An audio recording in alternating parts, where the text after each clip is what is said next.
Hey kids, you trying to get into Segment City? Well, you really shouldn't, because Segment City is a mature podcast, and listener discretion is advised. I'm just trying to look at... I know I'm in an alleyway. I know how I look, but I got some fireworks for you kids. I got snakes and I got sparklers. That's all I got. Oh, don't give me that.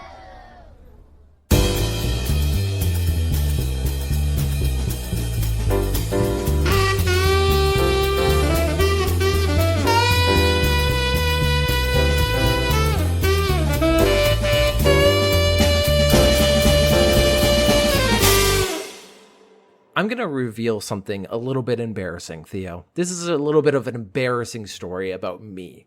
So I feel like that's what this podcast is. It's just one continuous embarrassing story about you. Oh, absolutely. 100%. Only about me. Nothing embarrassing has come out about Theo. I'm coming away squeaky clean, baby. Actually, I will say that is a problem with our audio, because every single time I got to take out the squeaks from the audio. The squeaks? Yeah, you're so squeaky clean.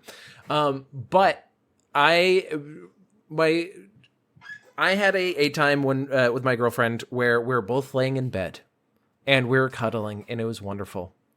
This is not going anywhere positive. No, absolutely not. And my cat was on me, and then he went off. But my girlfriend, she was like drifting off to sleep in my arms. Oh, what a wonderful time! Except I felt a little grumbling in me tummy, and so this is something that I feel like you might have contention with, because everybody else that I've talked to who has been in a relationship has kind of balked at this. But okay. I choose to, whenever I know I'm going to be blasting ass, I will go to the bathroom. Which I told my brother that, and he was very dismissive. He was like, or like kind of angry. It was like, he was like, "What do you mean you don't fart in front of your girlfriend?" And I'm like, I mean, if I can choose not to, I won't. Well, because if it's gonna be like an event, like you're describing it as like I'm leading up to an event. This is a story that you are telling me. If it's gonna be meriting that level, then I don't see the problem. I think that's just respect.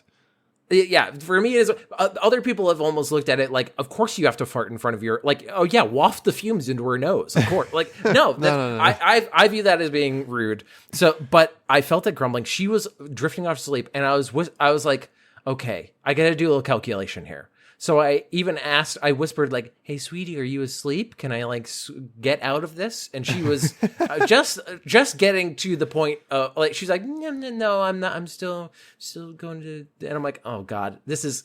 And then I looked at her. I said, "I'm sorry," and then I let loose. No, no, this is not the way it's supposed to be. Toot, a big old toot. Now, this woman went from 0 to 100 in terms of being awake in a nanosecond. Yeah, that's how it works. You're on the edge of sleep. That's when you're the most vulnerable to being snapped wide back awake. And you said, "Let me do the nuclear option. Let me pull the nuclear card." I was gonna wake her up either way. We were in fucking hysterics the entire time. Like, after that, we couldn't breathe. And that's, you know what? That's the sign of a good relationship. That's where you're self-declaring. You're putting the crown on your own head. You're coronating yourself. Go, good. As the king of relationships, I don't fart in front of my girlfriend until I do. Bit about how respectful and good you are, and then you're like, "Nah, fuck that. I'm in a good relationship because I blow it up." It is notable because I did, like, she even said to me, it was extra funny because I know that you go to the bathroom every single time. And so for me to just turn to her and just go, "I'm sorry." I'm sorry. It's blasting away.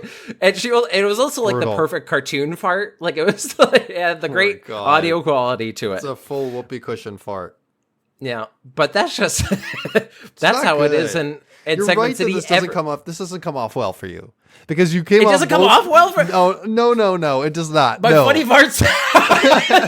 Because here you are. This reaction. This is a whole roller coaster where you're like, "I'm a respectful boy," going up there. Yeah. "I'm a nasty boy," but then you're also like, "Look at me, I'm the nasty one. I'm the boy. Come look at me."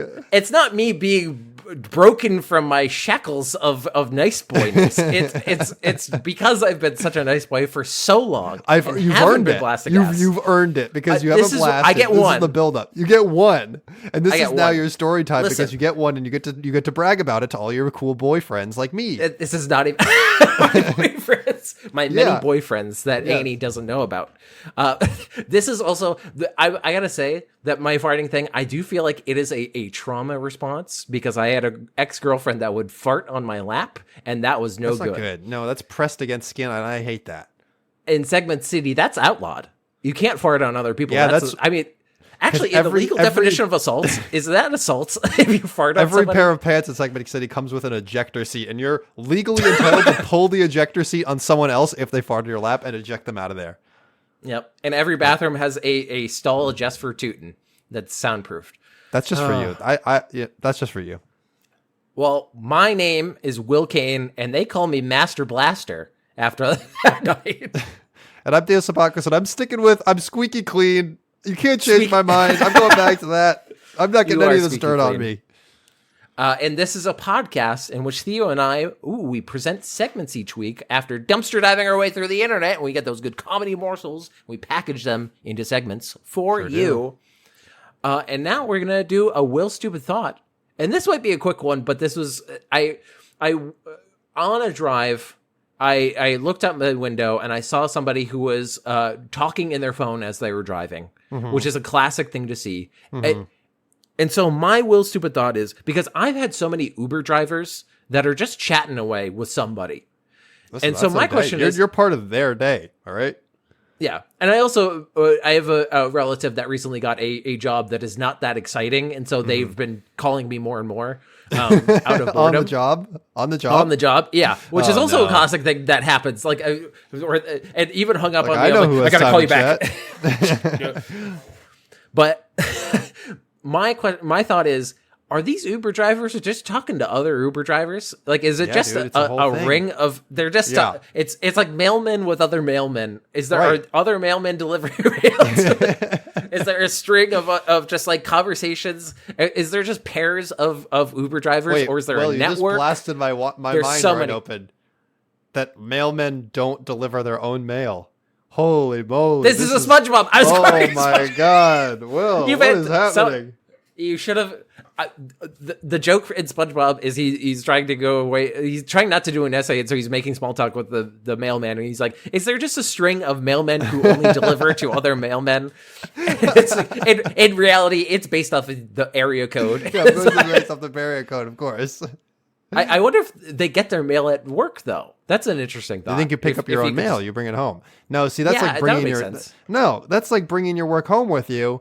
And I'm not having it. I think that the mailmen look forward to getting their own mail when they get home, and they think, "Oh, there's something waiting for me." When I know there's somebody drops something off for me when I when I get home. Okay, so you're saying that these mailmen are effectively edging themselves as they put the mail into other people's mailbox. Well, if you're going to put it like that, you nasty boy, fine. Then I'm going to flip it and say they hate the mail at their house. Okay, I want none of your pervert experiment. I want none of this.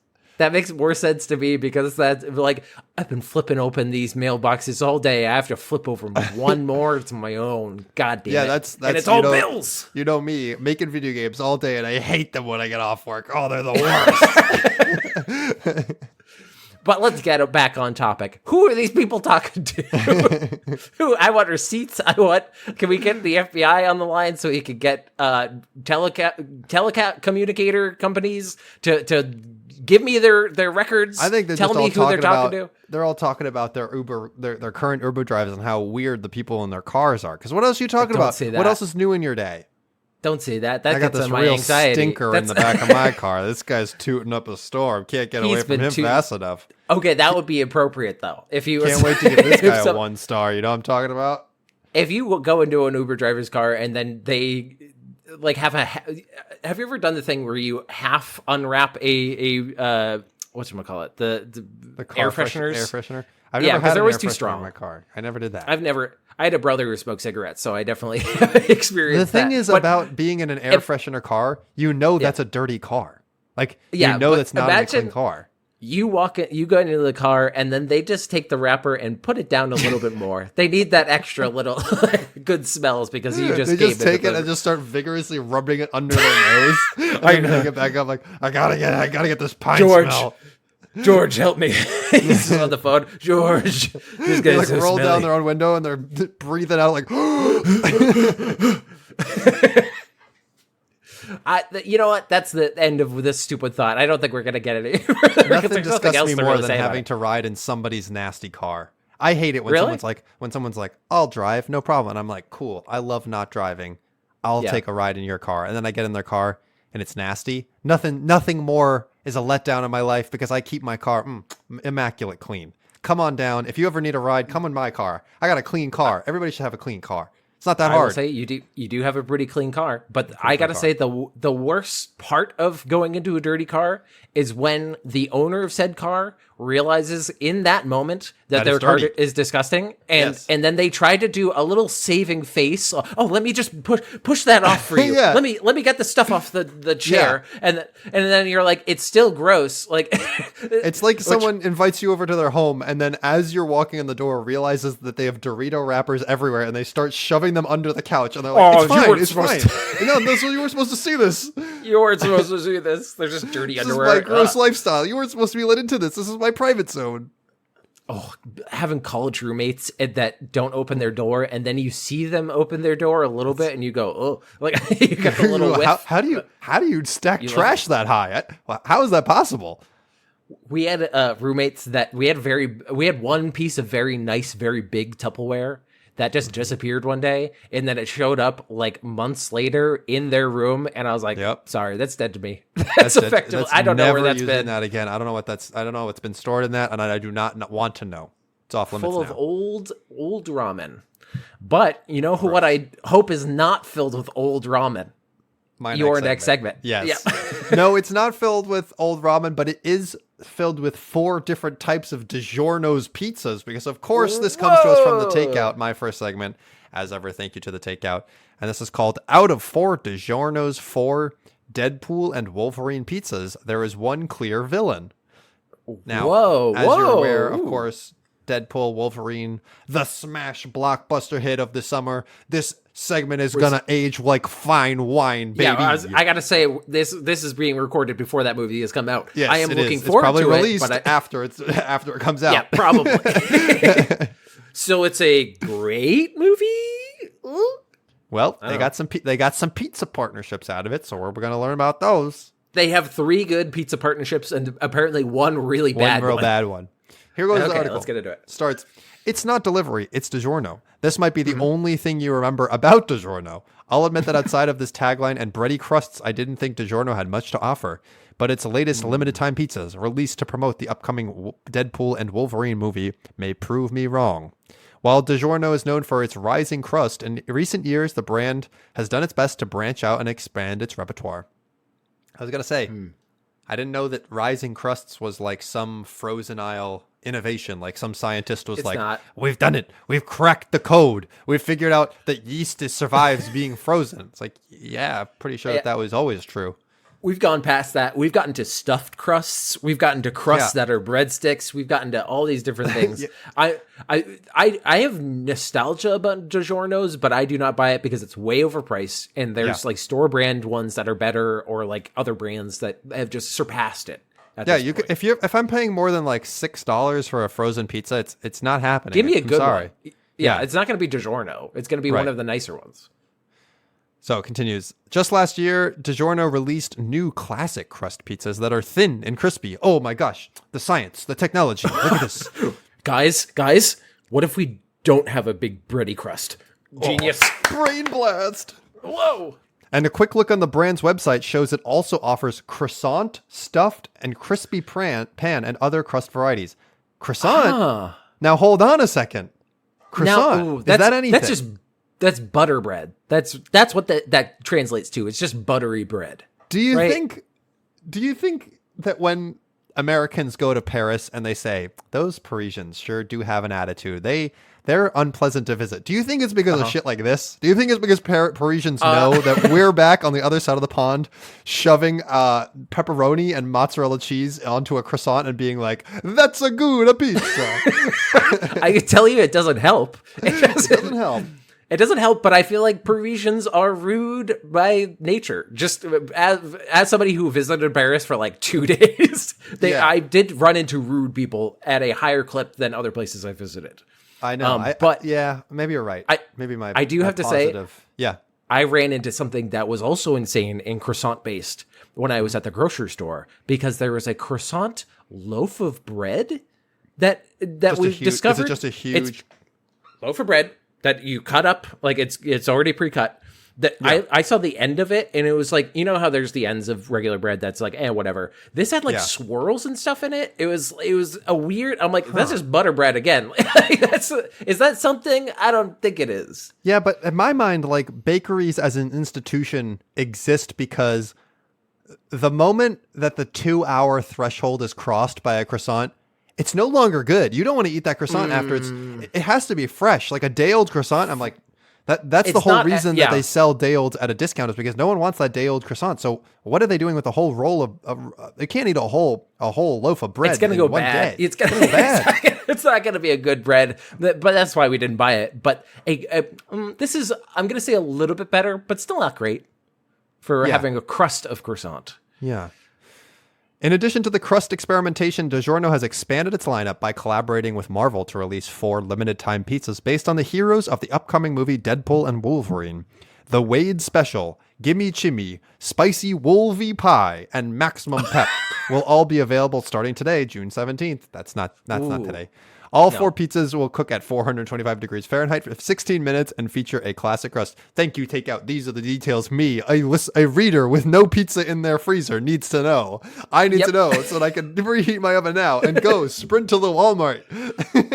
You can get it, and then you can immediately, when it beeps, you come back home. It's perfect. And I can finish the article and go, what did I miss? What did I miss? By the way, I heard extra pep, which I'm going to presume is just a pizza absolutely fucking destroyed with pepperoni, just piles, or just like an entire stick of pepperoni just grafted to it. I know about as much about Wolverine as I previously knew about DiGiorno brand, but I do imagine the comic book character as a carnivore. A pizza with pepperoni, chorizo, and bacon seems fitting. You can't really go wrong with a classic meat lover's pie either. The different meats combine with the mozzarella cheese and perfectly cooked, crispy crust to make for a comforting and satisfying slice. The only qualm I have is that the chorizo is by no means spicy. Not all chorizo is or needs to be spicy, but when choosing to advertise the pizza as a spicy wolvie pie, you have to deliver. So that was the spicy wolvie pie. Sorry, I forgot to intro it. I don't like the name. I don't like Wolvie. Wolvie is a bad name for Wolverine. It's not good. That's something a villain says before Wolverine like cuts his head off. Hey there, Wolvie. It's like if Joker ever met Wolverine, but that would because of bats. Harley Quinn. Hey there, Wolvie. Yeah, exactly right. I hate you so much. Die.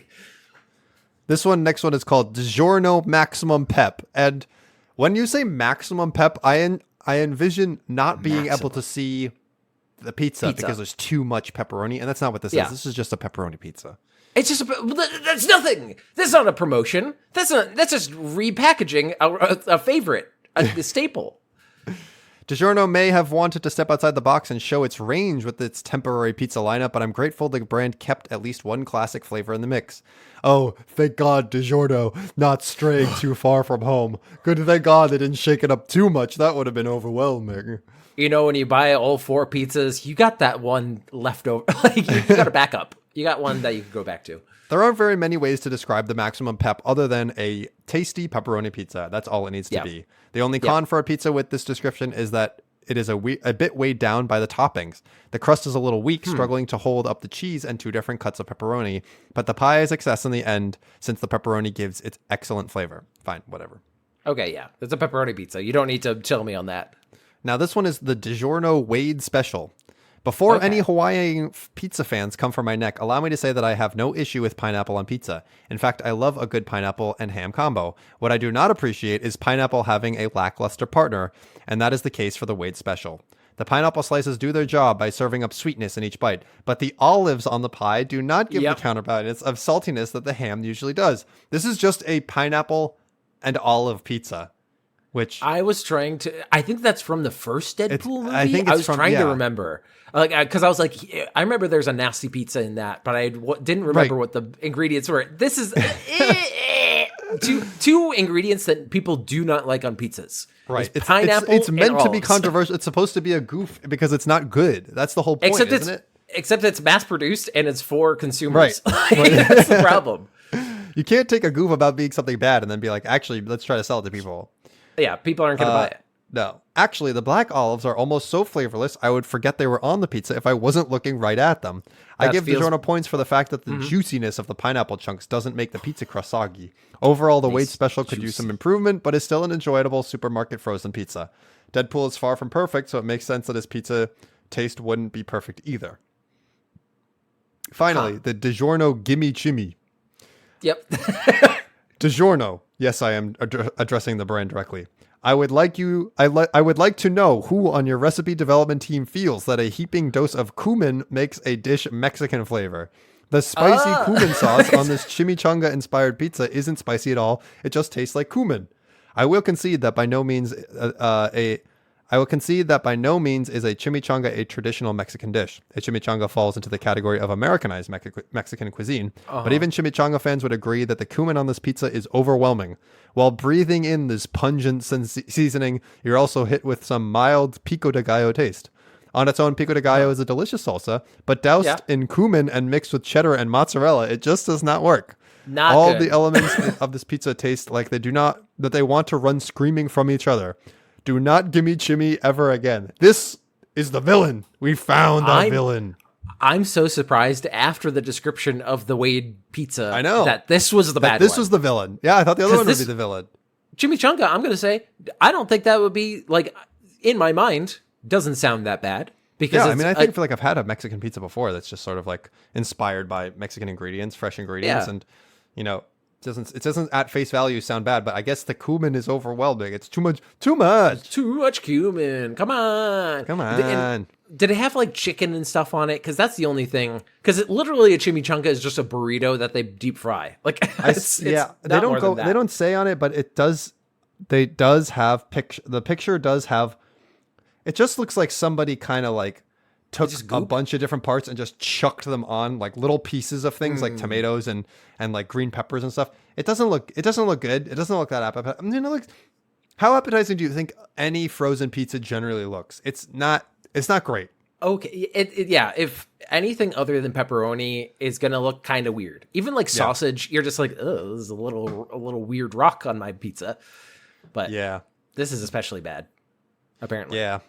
So maybe go see the movie. Maybe don't buy the pizzas. I don't know. I can't imagine these also, like we mentioned, like, they probably aren't the cheapest option. So like you're paying a premium for, a so-so pizza at best. I would say skip this one. Thank you to the takeout for sacrificing themselves and their taste buds for us, the people. They know how to serve us, their customers. I'm not going to give them too much props because they were trying to like sell us on pepperoni pizzas. And I'm like, you don't need to do that. You don't need to one of their winners out of all of that was just a normal pepperoni pizza. You can't just like talk it up and be like, yeah, at least they got that going for them. Yeah, it's nothing. That's nothing. That's nothing. But I hope your next segment has even more pepperoni on it. Oh, You know what? Actually, unironically, I think it would make this food stuff more palatable.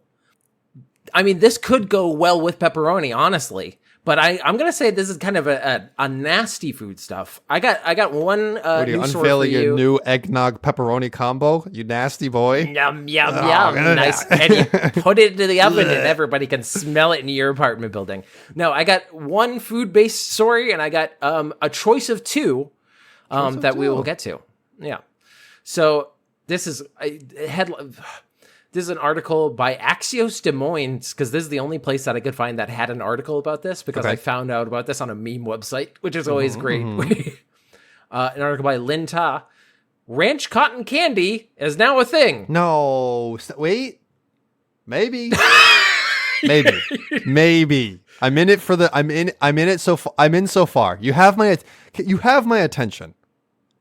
Midwesterners are known for their affinity for ranch, but one of Des Moines' sweets makers might be testing those limits with ranch cotton candy. This is a very weird article also because I feel like this is like some news agencies, I think, work off of templates because this is very templated. Yeah. State of play. The peculiar flavor sold by Fairy Tale Cotton Candy, sold by Fairy Tale Cotton Candy is competing in the Iowa Association of Businesses and Industries Coolest Thing Made in Iowa contest this month, which is its coolest own little thing made in Iowa. All right. Well, I don't know why they think this would be like get the top prize, this particular prize pig, but I don't know how it started. Fairy Tale co-owner Meg Shearer says her culinary inspiration came from a walk around Ray Gun, where she noticed ranch-themed merch everywhere. Wait, is Ray Gun the name of a place? Ray Gun is a name of a place, I think. That's the only context that would make sense. It's not even Ray Gun. Like it's not like it's Ray Gun. Weird spelling. It's Ray Gun. That's what it is. Okay. She decided to hop on the ranch train and reached out to flavoring companies to make a ranch profile for her cotton candy. The results? Her company launched the flavor in February and, quote, it's performing so well, Shearer says. The flavor is a broad, herbaceous note with a little bit of dill bite and sour cream mouthfeel. Sour cream mouthfeel is a sentence I don't want to say. But that also can't be. Can that be true? It's cotton candy mouthfeel, isn't it? Yeah. I don't know why they said mouthfeel is for texture. It's for texture. It's not for taste. I don't think. Yeah. The big picture, though, is social media has driven demand for more extreme flavors, especially as people film themselves trying unusual food, really calling out exactly what... We demand more crazy. This seems to be a deep-fried boot Make it they poop. have sold me. Make it poop. All right, I gotta eat it then, if the audience demands it. This is turning just into, like, blood sport, both extra steps. What's next? If ranch is too mellow for you, just wait. Ghost Pepper Watermelon and Carolina Reaper Cherry are coming next month. Those are things that I don't think of spicy cherry as a thing. Like sour cherry, sure, but spicy cherry? I feel like companies like figured out that people like spice and are just like shooting their shots. Like they don't know how to measure it, and so they just throw a bunch of Scoville units in there, and hopefully people like it. I did look up if people liked this or not, which I found a few. I only found people on TikTok, so take that with a grain of salt. Okay. But from user Tay Stanford, she said that quote, "This made me nauseous. I regret eating it." Okay, not great off the bat. Not great out of the gate. Not great. There. And then user, what was the Z Word Show, which sounds like somebody is inventing their own slur word. It doesn't sound great. It doesn't sound great. It's a weird white bearded guy.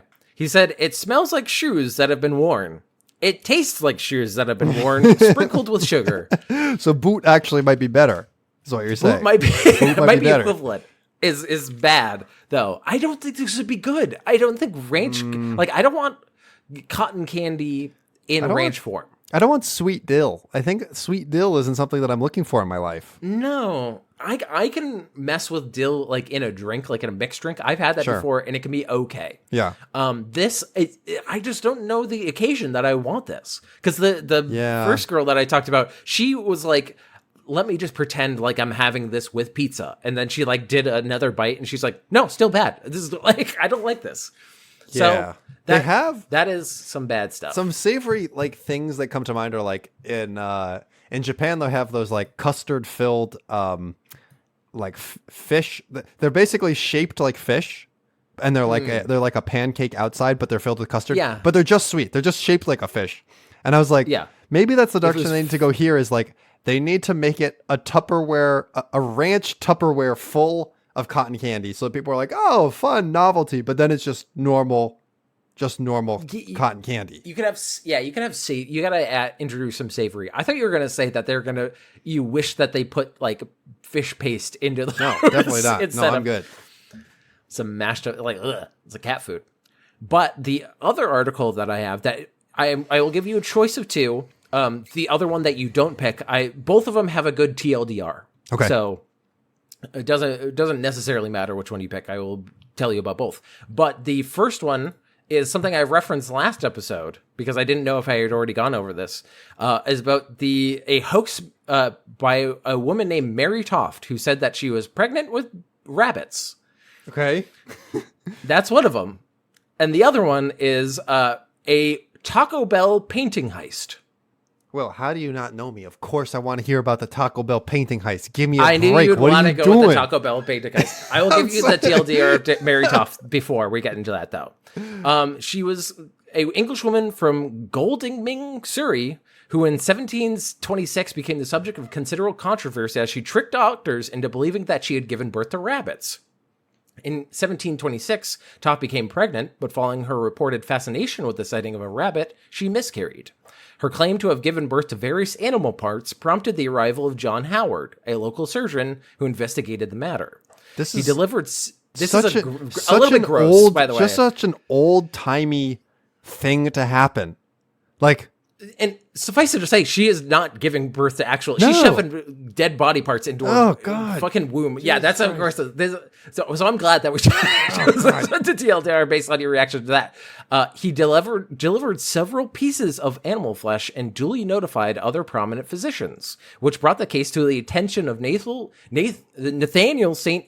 Andre, surgeon to the royal household of King George I. So imagine if a hoax got to Joe Biden's doctor, and that guy was like, "We're going to do inquiry." Had to weigh in. Oh no. St. Andre concluded that Toft's case was genuine, but the king also sent surgeon Cyricus Allers, who remained skeptical. It's a great name. By then, it is a very unique name. By then quite famous, Toft was brought to London where she was studied in detail under intense scrutiny, though, and producing no more rabbits, she confessed to the hoax and subsequently imprisoned as a fraud. The resultant public mockery created panic within the medical profession and ruined the careers of several prominent surgeons. Wait, because they declared that it was real? Because they said, like, this is really happening? They literally staked their careers on it. Like, they did the cold shot, too. Yeah, very dum-dums. But this is also 1700s, where medicine honestly is not the same practice as it is now. The affair was satirized on many occasions, not least by the pictorial satirist and social critic William Hogarth, who was a notable critic of the medical profession's gullibility. Toft was eventually released without charges and returned home. So that is the TLDR of that. But now let's get into this article from SF Gate. The article name is "One of the most unusual heists in America seems to be unfolding at Taco Bell." I need to know more. When artist Mark Smith stepped off the plane from New York and arrived in Louisville, Kentucky on that fateful day in the early 2000s, he knew he was about to enter one of the most important critiques of his entire career.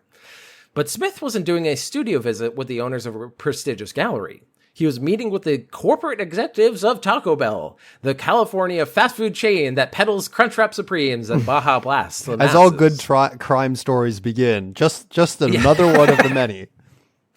This was back in 2002 or 2003, before the company even created those artificial masterpieces. At the time, Smith was trying to convince them to let him take 3 paintings that would eventually get rolled out to most, if not all, Taco Bell locations in the US. At first, not everyone in the room was on board with the concept because it was so expensive.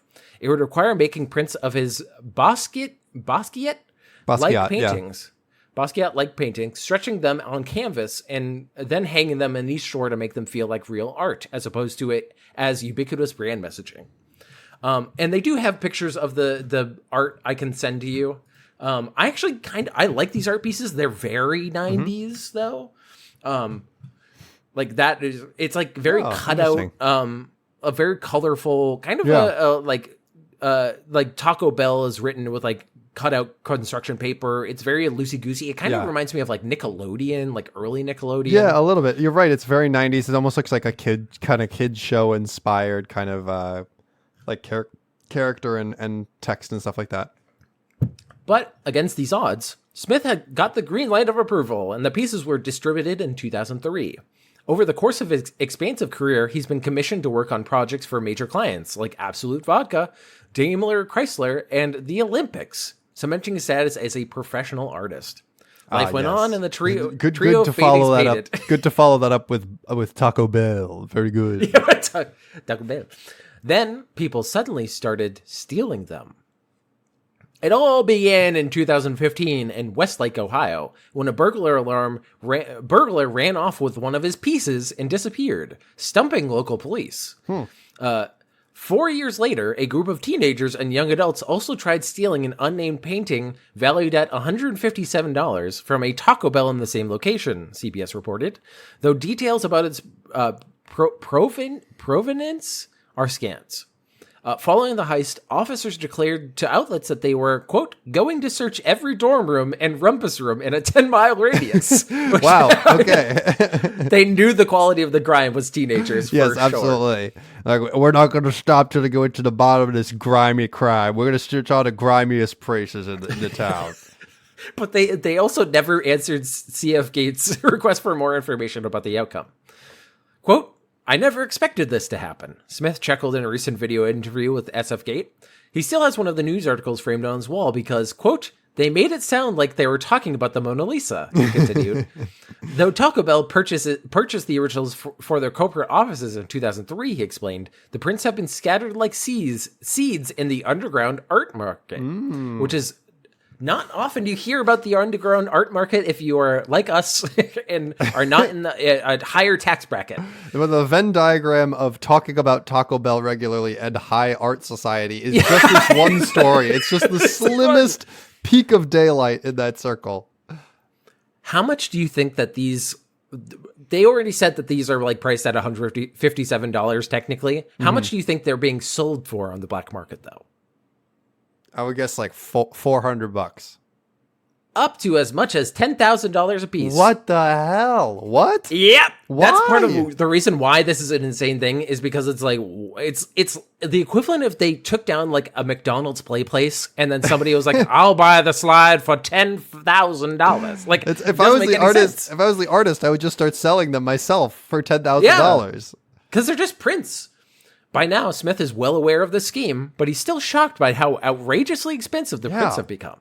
He doesn't know how people continue to get their hands on them either. But apparently, all it takes is a little soothing and entrepreneurial spirit. Quote, I'm really nervous about this, said Blake Boski, an eBay seller and former, quote, international lotion salesman who recently got his hands on some... gross. Actually gross. That sounds like if you needed an industrial amount of lotion, you're doing it wrong, my dude. Gross. I feel like if he gets to a later part of a career, he's just gonna lose the facade and be like, I am the master masturbator. I control all the lotion. I need an industrial quantity. Quote, I don't want to get anybody in trouble, but the gentleman I purchased it from renovates Taco Bells, he told SF Gate over the phone. And he says they throw these out sometimes now because they don't know what to do with them. Though Taco Bell and Yum brand press representatives never responded to multiple requests for comment, this method seems to be quite common. And I'm going to say, yep. of people I know who have worked at like GameStops, for example, they are constantly stealing that kind of shit because they go like, hey, do we need this cutout of Master Chief? And they're like, the game is this many years old now. Yeah, right. Take it. Deep in the trenches of Reddit. I love it. There are threads explaining how most paintings from these remodels wind up in the trash. But every now and then they reappear on secondhand sites like Mercari and eBay for $300 to $750. Unsurprisingly, it seems like employees are in on it. Multiple users have claimed to manage Taco Bell stores said that they took the art during renovations and were willing to pawn the pieces off, while others lamented the shift leads and higher-ups ran off with them, beating their subordinates to it. This appears to date all the way back to the first heist in Westlake, Ohio.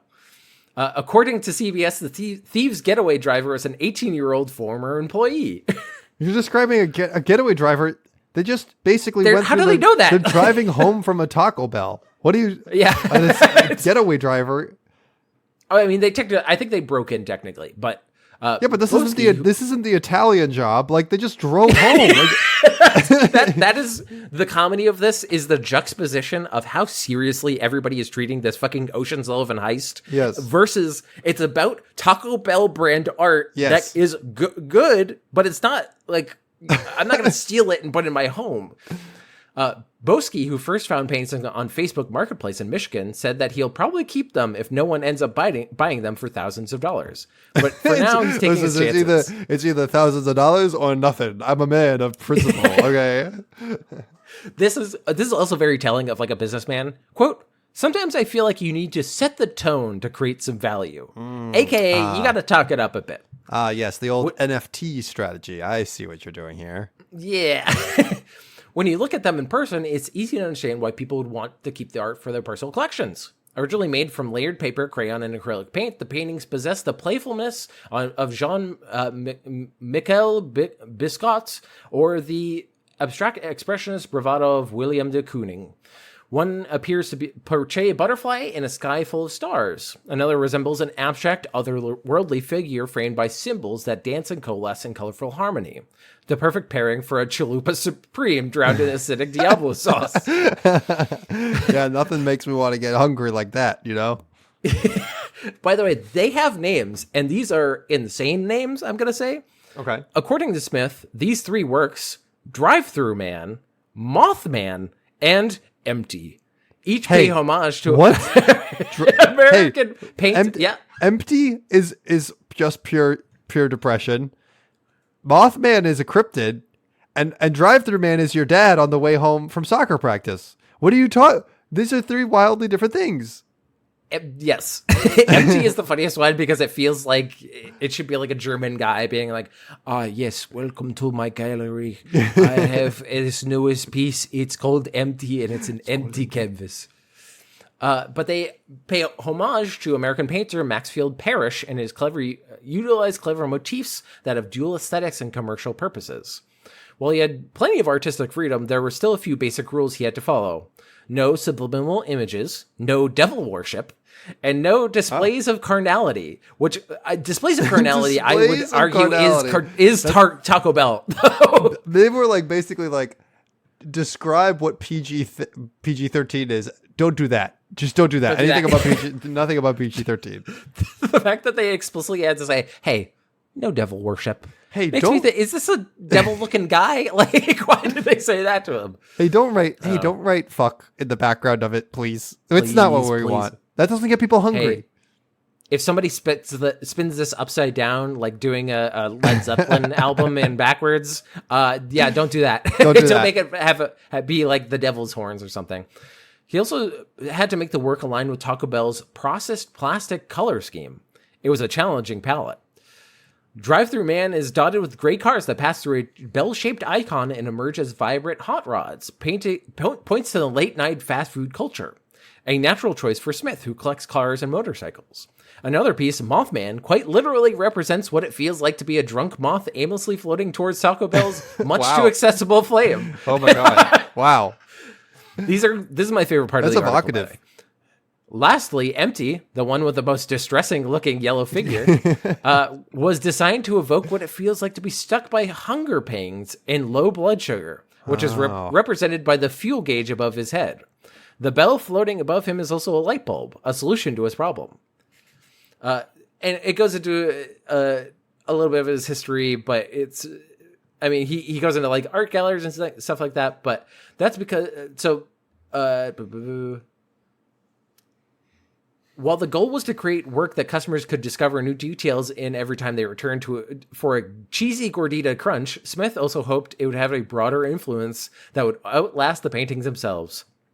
Quote, I believe that this project was an opportunity to create artwork for an audience as a gateway to other artistic experiences. He is just talking about networking right now. He said, every artist has a point of departure, a comic book, music lyric, riff, novel, but something often contributes to the start of the artistic journey. These days, he's still in awe that people are still giving his 20-year-old paintings new life, but the desire to live moss, it seems, is eternal. And that's the end of this article. Poetry, truly. One of the better endings of articles. I feel like they tend to trail off, but that was like a nice little capstone. But hopefully your next segment doesn't trail off. It never trails off well. This one is peak nerddom, peak humanity, all Peak on full nerddom. display. This is an in the news from last August that I found, and it's from The Verge, and it's called Excel's Esports Revolution is coming back to ESPN this week. Whoa! All these gamers, all the exciting footage of people sitting in chairs And in a big doing arena. Excel. Can the next big thing in gaming be spreadsheets? It might be more plausible than you think. That's the subtitle of this. Do you think how do you get accountants on board with this? Like, do they have a fun little tagline where it's like you make it look like they get to be anything but themselves for 5 minutes of their lives, and you give them that opportunity, and they will flock to you. Listen, ladies love it. Spreadsheets, more Check like out getting these them in the ladies. sheets. What you need for your whole personality is a stage and more publicity. That's what's really going to rocket you to the top. But I was just interviewing for your new State Street Corporation. Now shut up, because it's time to get on stage. Oh, just on stage. My pocket protector. It's the Sheeter Bowl, the VLOOKUP Cup, Merge Madness, whatever you want to call it. The Excel World Championship is coming back to ESPN this week. Coming back. On Friday morning at 7 a.m. Eastern Time as part of ESPN's annual Ocho event. That's also That time slot is brutal, my dude. That's a brutal time slot. It's on the Ocho. It's not even on any ESPN anyone goes to. Imagine if you're a diehard Excel fan on the West Coast. You got to be watching at 4 a.m. on the Ocho to find this programming. Imagine you're a wife and you wake up and you paw at the place where your husband was, and you get up and you find him in the darkness, just light shining on his face from the TV. He's like, "Did you see that equation that they just an did? incredible Fuck, merge. dude. Oh shit, That was a great merge. The VLOOKUP, fuck, dude, that was insane." On Friday morning at 7 a.m. Eastern Time as part of ESPN's annual The Ocho event, a few of the world's foremost Excel experts will battle to solve puzzles on the biggest stage in sports. The Ocho is an ESPN event designed to show off otherwise untelevised sports. Excel is on the docket alongside 2023 Slippery Stairs and Pillow Fight Championship, either of which I would rather watch. Absolutely. I've actually seen that on a Japanese game show, The Slippery Stairs. The Slippery Stairs is pretty funny as entertaining. shit. Yes, it's very good. I like that there's this like televised things that are untelevisable, really. in a way, this is not really good entertainment, but we're going to put on the Ocho instead. And competitions in everything from belt sanding to sign spinning, but still, it's a big deal. When competitive Excel showed up on the network last year, the sport found a whole new audience. More than 800,000 people have since watched the full 2.5-hour competition on YouTube. ESPN showed a 30-minute edit of the battle, which is, understandable. Understandable. The battle, like it's a matching of wits, a play of swords, and also cursors. And the folks who started the World Championships say it changed the event's trajectory forever. But we'll get to that. First things first, how in the world do you make Excel a competitive sport? The answer is by turning Excel into the world's most powerful puzzle-solving system. The contestants in an event like the Excel World Championship are given what's called a case, which could be almost anything. One case from last year's competition required each player to figure out all the possible outcomes and associated rewards for a slot machine. Another required modeling how a video game character might navigate through an Excel-based level. A lot of cases involve chess, elections, or random character generators of some kind. In every case, the contestants have 30 minutes to answer a series of questions worth up to 1,000 points. Most points wins. This feels like you could easily translate this to software development, because that's just software development interviews. Like literally they make you solve problems like that, but also that would somehow be less watchable than Excel. I don't know how you make that interesting. Even less watchable. It's an already boring thing, and I found something more boring. Is watching software developers go over this. This year, there's a new wrinkle. It's an elimination race. Every 5 minutes, the player with the fewest points will be eliminated until there's only one Exceller remaining. We already have shot the game, says Andrew Grigliocevich, the founder and CVO of Financial Modeling World Cup, the organization that oversees the event. It's now being edited down for ESPN consumption, he says, and the whole match will come out Friday as well. It's a really fun, exciting event. That's why you had to edit it down to 30 minutes? Really? That's the level that we're at? It's still more exciting than professional baseball, all right? It's still got that going for us. Mm-hmm, that's true. Last year's competition featured some of the biggest names in Excel. Diarmuid Early, a financial and data consultant who several people I spoke to referred to him as the Michael Jordan of Excel. Oh my God. And here's his Scottie Pippen. It's his best friend, and it's his mouse, actually. It's just the mouse. It's his only friend. It's his only friend. Next is Andrew Guy, an actuary who is currently the top-ranked competitive Exceller in the world, also called the Annihilator. Are you fucking Andrew Guy does sound like he is like, maybe he is great because he created a false identity for himself, but it's also a lazy false identity. Andrew Guy? David Brown, a University of Arizona professor who also leads a lot of college-level Excel competitions and more. Okay. All three feature this year's battle, too, along with 5 other spreadsheet whizzes. It's all just one part of competitive Excel World 2. There's also a financially modeling World Cup itself, which has longer tasks that are more narrowly focused on actual financial modeling. The organization also runs educational programs for Excel users and fast-growing competition for students.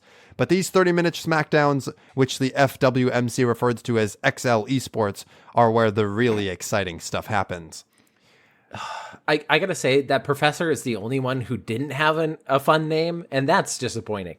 I was so Professor of Pain. Like, that would be amazing.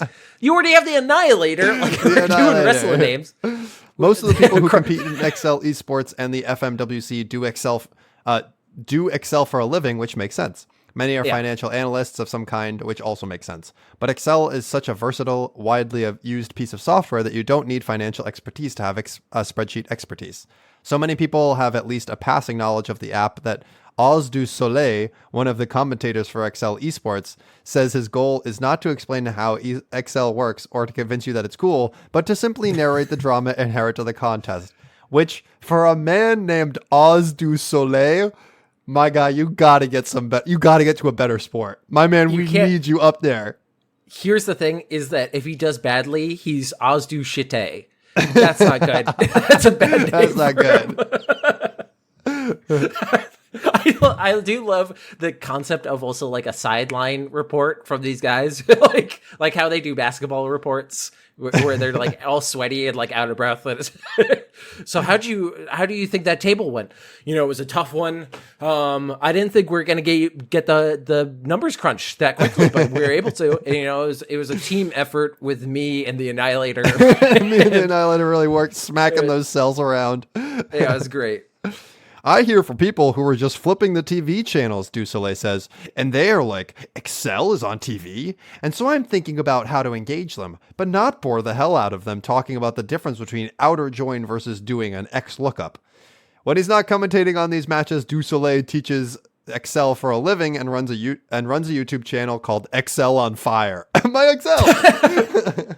Hey, I respect that as somebody who, as a student, definitely used Khan Academy and all those other like websites. So Excel equivalent, always great. Like so many folks in this space, he's devoted not only to the idea that the world runs on spreadsheets and that playing games in a spreadsheet doesn't have to be less cool than playing other games. No, it is. It's 100%. Absolutely. You're killing people in those other games. You're doing fun, cool things. You're wall climbing. You're like picking up power-ups. And this, you're just crunching the numbers for an old woman who might be bankrupt.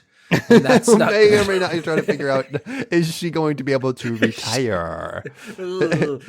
There's actually, going off of that, the reason why accounting is apparently very not popular in the UK is because this is what I've heard, by the way. This is not like a hard facts, but I've heard it's because of a Monty Python skit. That is a very funny skit about a guy who's going to get a job change, and he's like, I would like to be a lion tamer. And they're like, well, you did the little test and it says you'd be a great accountant. And he's like, but I'm already an accountant. Like, and they're like, yep, you're the most boring person in the world. Like, and so it created the idea that accountants were boring and stuff. Yeah. And so, which honestly, I mean, my girlfriend is an accountant. There is things that are interesting in accounting, but to a layman who is not interested in those things, it is a higher differential of less interest. Article continues. If you ask the same question to 5 people who have Excel experience, they might think of 5 completely different ways to do it, says Peter Scharl, an actuarial consultant who got hooked on competitive Excel after watching it on ESPN last year and is now the 8th ranked player in the FMWC standings. My man, if you happen to be flipping around ESPN and you happen to find professional football, you would be making tens of millions of dollars if you were the 8th best person in the world 1 year later. Incredible rise. Incredible rise, this man. It's not that incredible a rise because who's his competition, really? Does he have a lot of competition? I don't think so. Competitive Excel has been around for years, but last year's appearance on ESPN was something of an inflection point for the game. This year's televised match is just one of the longer season leading up to the really big show, the Microsoft Excel World Championship Finals in Las Vegas this December. For Grigorievich and the FMWC team, the hope is to one day not only get ESPN during the network's day of silly sports, but to be as popular and exciting as any other game you might want to watch. And they think spreadsheets have everything they need to get there. What would you rather do, Brown says, spend 1,000 hours getting good at Call of Duty or 1,000 hours playing Excel logic games? Spoken That's like the my stinger girlfriend. they end the article on. There are people like this. I know because I went to somebody's house before everybody arrived. They, on the screen, projected up namethatcity.io or something like that, like World Cities. I forgot the name. And then we, for an hour, sat there typing in city names because they didn't do because they were like country specific ones, but they did the world. And so it was just typing in every city. And it's not even major cities, by the way. It's every city in the world. And we didn't even get to, I think we got to 15% of the world's urban population, which is a very interesting, that they have that as a stat on there. But also, if you get all the capitals, it's not even 15% of people in cities, which is fascinating to me. Right. Anyway, this is just to say, I was bored on my fucking gourd watching that, which was way more interesting. And this is, I could not imagine watching this. So, Will, I have a clip. I have a 1 minute clip for you. And we will pull the audio for this, and we will include it in the next in the next bit. So the contestants for this in this clip are the Annihilator, the Swifty Sensation, a man. That's great that he's given himself this moniker. The next one is even better. The Human Backpack. What does that mean? My fucking waveform just exploded. What does that mean? The Human Backpack. Is this a Master Blaster situation where it's just he comes out of the backpack and he's like, "Hey, what's going on?" And he's like starts excelling. Does it mean that I can shove my lunch down into him? That's what I use a backpack for. Maybe he's good at carrying things. I don't know. I don't know. And then the last contestant is the Alchemist, which seems so vanilla by comparison. The Alchemist is already a cool name. Yeah. In comparison, though, after that, hard thing to follow. All right, so we'll do a synced up 3, 2, 1 hit play, and we'll parse in the audio. Oh, I should preface this by saying this is 1 minute of an announcer losing their mind.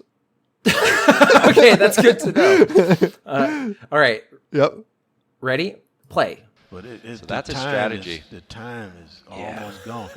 And it reminds you that we're just taking the top 4 here. So with this elimination, the top 4 will be moving on to the finals. This man is going so fast. Yes. See, that's it. See, wow. All I'm seeing is he's like copy and pasting stuff. See, I don't. He probably was sitting on points. Yep. See, now Jakob The guy from Poland. Come on now, he's on the bubble. Oh, Yeah. with seconds. Am I listening to like a barbecue cook-off show? Chastain! Oh my God! Come on! They're showing a stage right now that just is people. How did this happen? I don't even know what's going on. Patrick, no! Oh, bad equation. No. Come False. on. It was false. Came out to false. What an idiot. my gosh. Eliminated. Get his ass out of here. Golly. Oh, the collegiate. Holy shit. I love that it goes from them talking in dulcet tones to a man just going, no. What has happened? No. I don't even know. It sounds like he was at a cook-off competition. Like, that did not sound like the guy. I was expecting a narrator who was like, well, today we are having a wonderful match between the Annihilator, the Alchemist, and the Backpack Boy himself. I have to tell you that I was clicking around this video was 2.5 hours long, and I was clicking around being like, surely there's some gold in here. And I kid you not, after 15 seconds, I found this clip, and I was like, there's gold. Perfect. There's gold in these hills. Absolutely. Because I don't even know what he did wrong. This guy immediately it's clocked. completely incomprehensible. You're looking at a spreadsheet, and a man's just screaming, no. It's like he's been shot. For context, it looks like anyone's Excel sheet that you would normally have. It has like some colored cells and just like numbers and columns and stuff. Yeah. And then he like goes to another. I think he like looks back at the directions and maybe like sees that he copy and pasted or something. I don't even know what rule he broke that he got I have eliminated. no idea what I'm even looking at. It's completely arcade. It's so fun. But I loved it anyway. It was a lot of fun. I don't even know if that was man. the human backpack who got eliminated. I don't know who that was. Who was that man that just got eliminated? I have no idea. Who was he? Was he the human backpack? Is he made of leather like a backpack? Also Google, YouTube very helpfully has the chat replay, and the chat is going crazy. Get those points, boys. Pat, let's go. Fast Pat, rising star. Rising star. I've been following your career since the beginning, aka 3 months ago. And then another guy, Adam, Iceman. Cold. Ice fucking cold, dude. Ice cold, dude. Oh my god. I'm glad you found as much joy in that as I did. That really brightened my day. So good. I think my tune would change if you sat me down to No.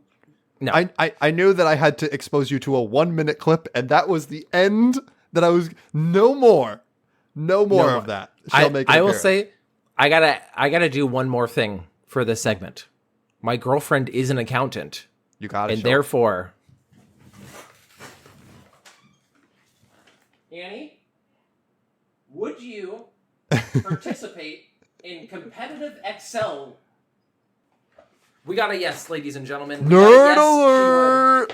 What was on ESPN the Ocho? I love this. We're gonna go live. She's seen it. No, nerd. She's seen it before. The nerd. What do you mean you've seen it before? She says it's kind of lame. Oh man, well, I'm It's glad kinda to lame. know that you have knowledge of this and know that it is kind of lame. I gotta say though, they had nicknames, and one of them was the human backpack, which makes no sense. She would have a better nickname. Yeah, she definitely. probably It's would. hard to have a worse nickname. Yeah. Thank you, sweetie. I'm glad we could get that professional opinion weighed in here. Yeah, we needed that. Hopefully the audio quality is a dog shit. We just yell it in. But that brings us to the end of the podcast, That's Theo. it.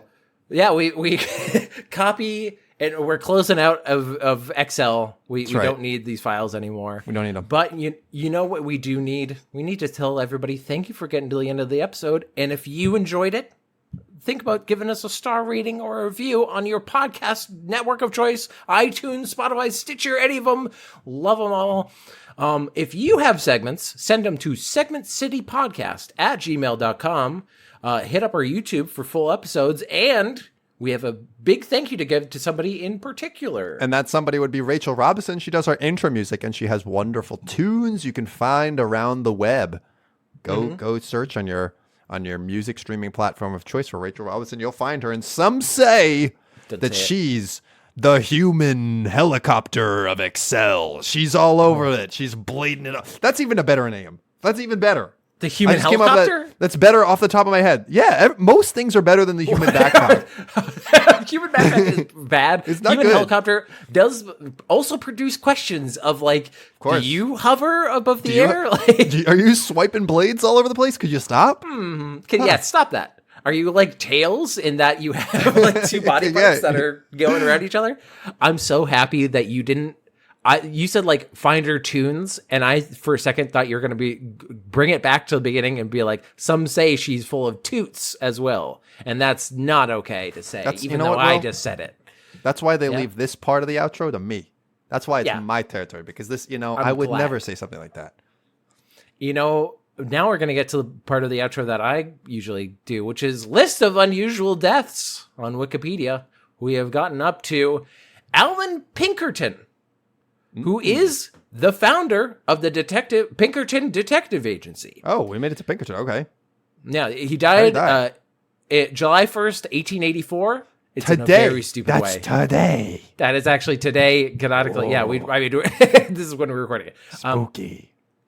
He tripped on the pavement and severely bit his tongue, which became infected with gangrene. Oh, God. What a dumb way. What a dum-dum for the Pinkertons. For the Pinkertons, you would think it would be like, well, we are trying to capture this cowboy. Who was they trying got stabbed in the liver. it's like... But he's like, do. Oh, ouchie. Oh, hopefully Jesus. this doesn't get gangrene. I hope this doesn't get gangrene. And I hope all of you don't get gangrene. Is that how we're ending? I guess. I guess. I can't stop thinking about the human backpack. I got to go sit down. Think about this for a while.